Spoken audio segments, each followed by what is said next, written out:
For 3 straight years, King Shahryar has adhered to a strict, horrific routine. Every evening, he marries a virgin from his kingdom.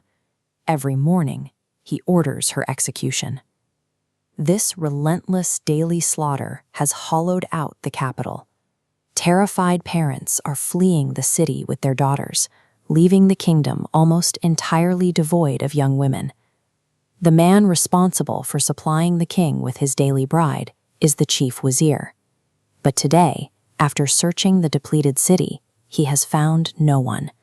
He knows exactly what this failure means: his own execution.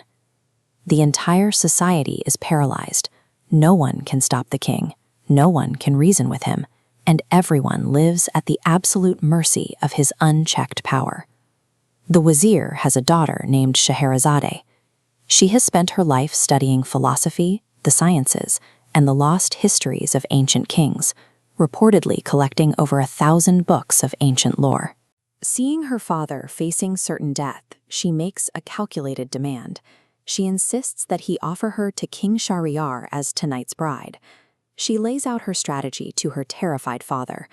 Either she will figure out a way to survive the night and end the slaughter, or her death will serve as a ransom, sparing the few remaining women of the realm. Walking willingly into the bedchamber of a serial killer is a near-certain death sentence. To understand why a brilliant scholar sees this suicide mission as her only viable move, we have to look at the specific events that shattered the king's mind in the first place. A score of years earlier, King Shahryar and his younger brother, Shah Zaman, ruled their respective empires in peace. Historical accounts describe them as equitable and deeply beloved by their subjects. The downward spiral begins when Zaman sets out to visit his older brother. Halfway through the journey, he returns to his palace secretly at night to find his wife sleeping with a kitchen cook. He draws his sword, cuts them both in half, and resumes his trip, falling into a severe physical depression. When Zaman finally arrives at Shahryar's court, his complexion is yellow and his body is weak. He hides the truth of his trauma, blaming his deteriorating health on the travel and the change of air. But while resting in the palace, Zaman looks out a lattice window overlooking the gardens.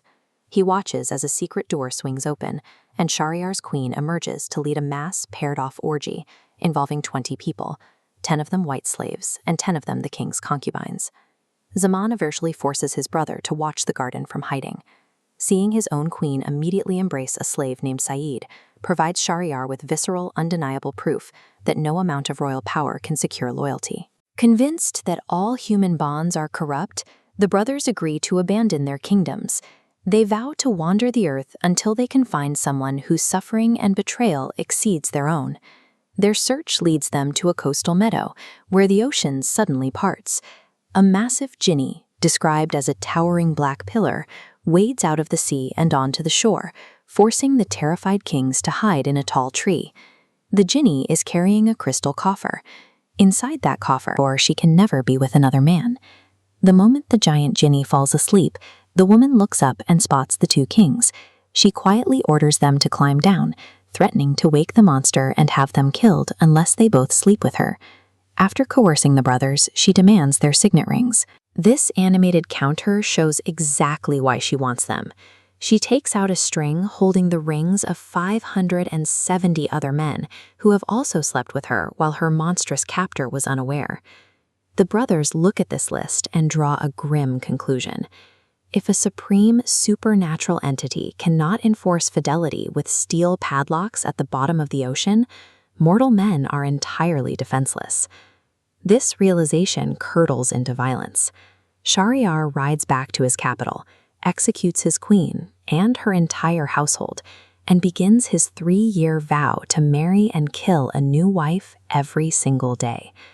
This is the world Shahrazad enters. She isn't just facing a tyrant. She's facing a man whose entire worldview is built on the mathematical certainty that every woman he meets will eventually betray him. Shahrazad recognizes that the king's violence is fueled by a specific narrative, one where he is the only victim. To stop the executions, she has to break his isolation and replace his internal story with thousands of others. As translated in 1885 by Sir Richard Francis Burton, the text shows her methodology. She uses cliffhangers to buy time, but she uses the stories themselves to perform the surgery. By forcing the king to inhabit the lives of other characters facing even greater calamities, she mimics the way Shah Zaman originally found relief, by seeing his own tragedy as a small part of a much larger, equally flawed world. Through this grueling 3-year process of nightly narration, Sherazade transforms the palace from a slaughterhouse into a library.